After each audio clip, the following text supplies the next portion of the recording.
Halo, balik lagi sama gue Fadil.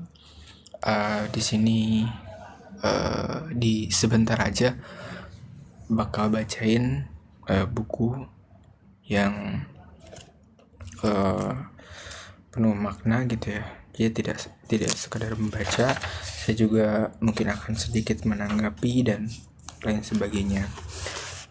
Ini merupakan day 2, hari kedua membaca buku Marxisme. Kemarin kita sudah sampai ke 5 pijakan-pijakan yang apa ya, yang dapat membangun dan memperbaiki kondisi hidup. Dalil yang pertama adalah setiap yang sempurna juga ideologi tidak bisa menilai kesempurnaannya sendiri. Gödel's incompleteness. Oke. Saya hanya akan membaca bagian satu persatu saja di video ini karena biar tidak panjang.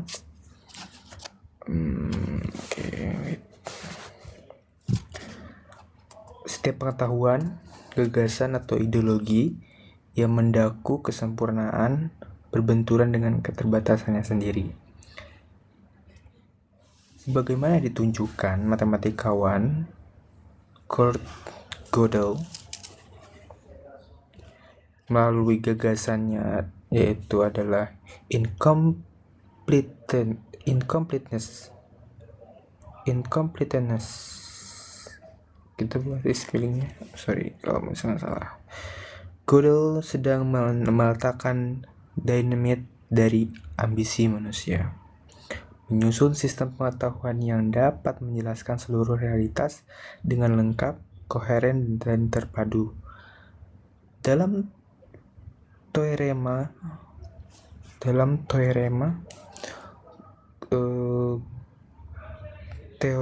Gödel ya, ambisi seperti itu mustahil dan tidak ada suatu sistem pengetahuan yang dapat membuktikan bahwa keseluruhan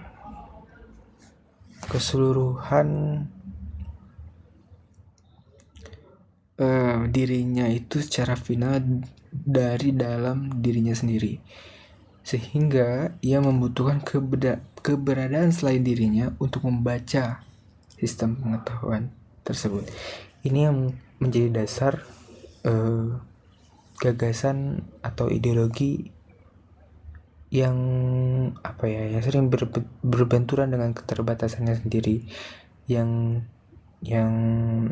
ya seperti judulnya tadi, setiap yang sempurna termasuk ideologi itu tidak bisa menilai kesempurnaannya sendiri. Oke. Masih bisa dicerna ya.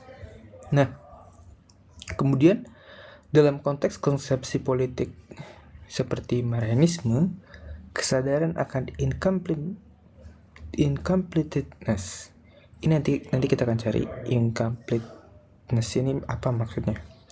Ini penting. Ambisi untuk memahami Marxisme sebagai ideologi yang final, komprehensif, dan sempurna akan membawanya sebagai dogma yang membeku dan merasa telah memiliki jawaban mutlak atas seluruh persoalan sejarah. Namun demikian, ketidaklengkapan tersebut tidak berarti seluruh kebenaran menjadi relatif. Marxisme menjadi kehilangan relevansinya bila begitu. Oke. Terakhir, realitas eksploitasi sosial, ketimpangan, kerusakan ekologis, dan relasi kekuasaan tetap merupakan realitas konkret dan dinamis yang dialami rakyat. Bentuk-bentuk dari realitas konkret saat manusia menghadapi kondisi sosial yang bergerak membutuhkan analisis yang terus berkembang. Dengan tidak memahami teori perjuangan Marxisme sebagai dogma saja, yang tidak pernah sepenuhnya lengkap adalah kemampuan teori untuk menangkap seluruh gerakan sejarah yang terus berubah. Oleh sebab itu, Marxisme perlu dipahami bukan sebagai sistem tertutup, melainkan sebagai sebagai metode dialektis untuk membaca kontradiksi zaman yang terus bergerak. Jadi coba kita buka Gemini.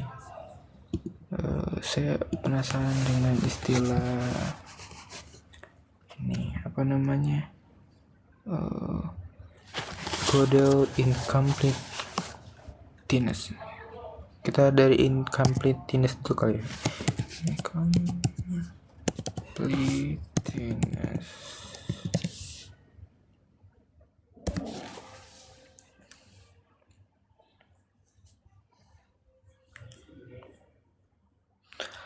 Oke, incompleteness, ketidaklengkapan, incomplete, membawa kita pada puncak pemikiran manusia abad 20. Sejarahnya itu adalah berasal dari kata completus, bentuk lampau dari complere yang berarti mengisi hingga penuh. Com sama dengan bersama, plere sama dengan mengisi. Nah, imbuhan negasi ditambah awalan in atau tidak atau bukan, dan akhirnas menyatakan sifat keadaan. Jadi secara harfiah incompleteness adalah keadaan di mana sesuatu tidak terisi penuh atau tidak utuh. Nah, secara historis kata ini memuncak di dunia sains di tahun 1931, di mana ketika seorang matematikawan jenius berusia 25 tahun tadi ya, asal Austria ternyata dia, Kurt Gödel itu ya, mempublikasikan karya yang mengguncang dunia, yakni Gödel's incompleteness teorema Gödel. Nah,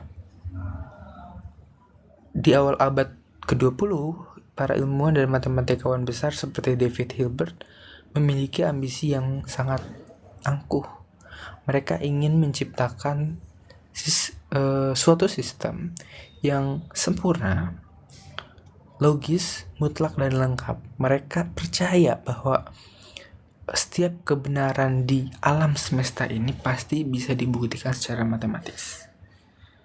Lalu Kurt Gödel datang membawa teorema ketidaklengkapan atau incompleteness teorema. Teori incompleteness, bahwa secara matematis bahwa ambisi itu mustahil gitu.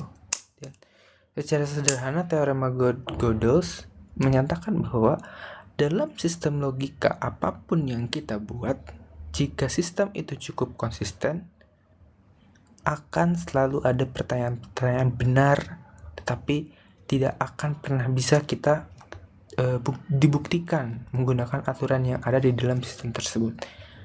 Nah, untuk membuktikan kebenarannya pernyataan itu tentu harus keluar dari sistem tersebut dan membuat sistem baru yang lebih besar. Namun di dalam sistem baru yang lebih besar itu akan muncul lagi lubang ketidaklengkapan yang baru. Siapa yang mengawasi sistem yang lebih besar itu lagi? Dan terus tidak berujung.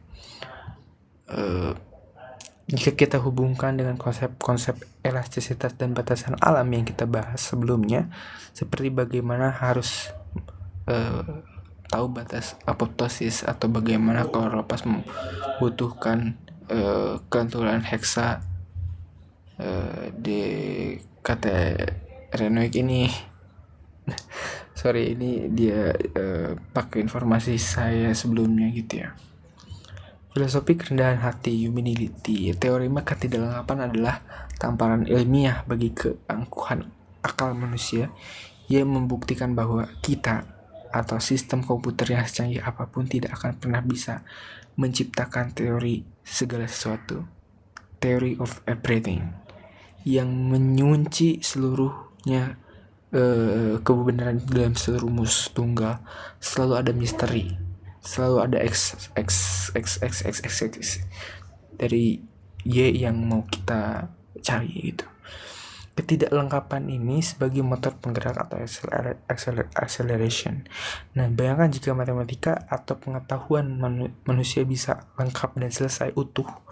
Jika semua jawaban sudah final dan terkunci, maka pencarian akan berhenti, kreativitas akan mati, dan tidak ada lagi ruang untuk penemuan baru.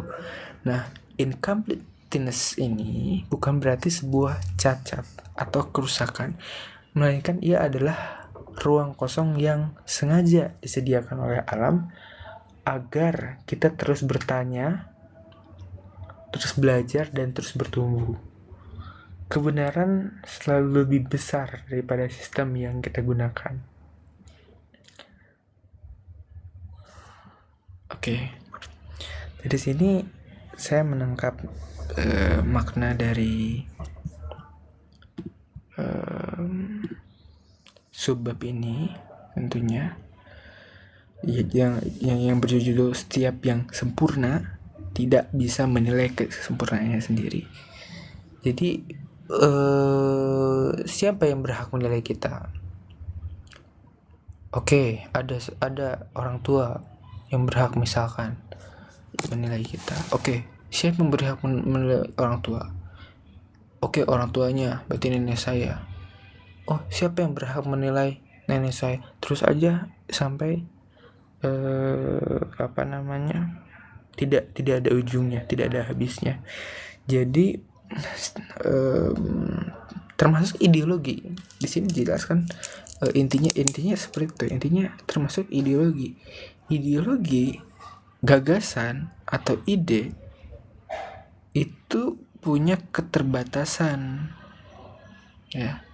Jadi tidak mungkin ada sebuah ide yang sempurna, yang sangat sempurna. Itu merupakan teori dari Gödel tentang teorema incompleteness, bahwa segala sesuatu itu tidak harus, bahwa ketika kita mengerjakan sesuatu itu tidak harus sempurna kok gitu, karena ya memang banyak variabel di dalam kehidupan, di dalam menyelesaikan sebuah masalah. Kita sudah berusaha misalkan dengan cara X, Y, Z, tapi ternyata ada alfa, beta, theta, dan lain-lain yang kita tidak tahu gitu. Nah,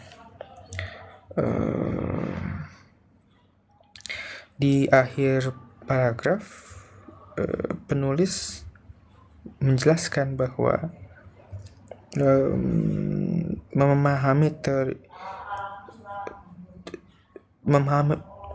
Marxisme ini tidak hanya sebagai dogma, ya,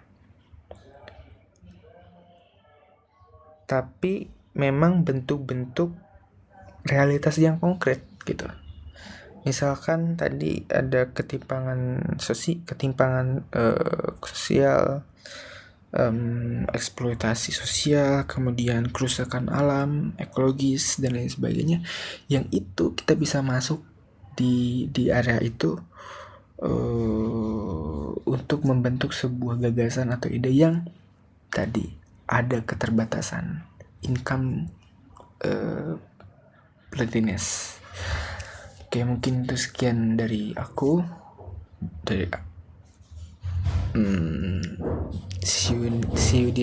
See you next video. Bye bye.